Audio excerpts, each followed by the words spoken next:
Hello all my friend, আশা করি ভালো আছেন। তো এই মুহূর্তে আমি দেখাচ্ছি আপনাদেরকে যে একটা নদী, সেই নদীটা হচ্ছে এই শেরপুরের নদী। তো এই নদীটা অনেক বড় নদী। এই নদীর কোনো কুল কিনারা নেই। এই যে দেখতেছেন আপনারা, এই নদীর কোনো কুল কিনারা নেই।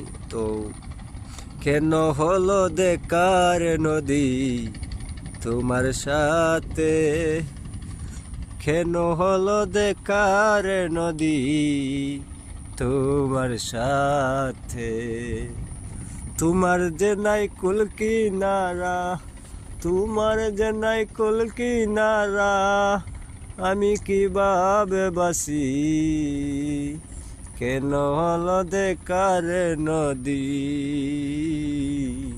কেন হলো দেখা,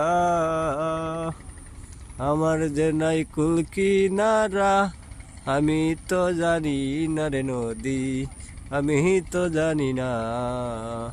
যেমন নাই তোমার কুল কিনারা, তেমনি আমারও নাই কুল কিনারা, তাই বুঝি তোমার সাথে আমার দেখা, তাই বুঝি তোমার সাথে আমার দেখা নদী।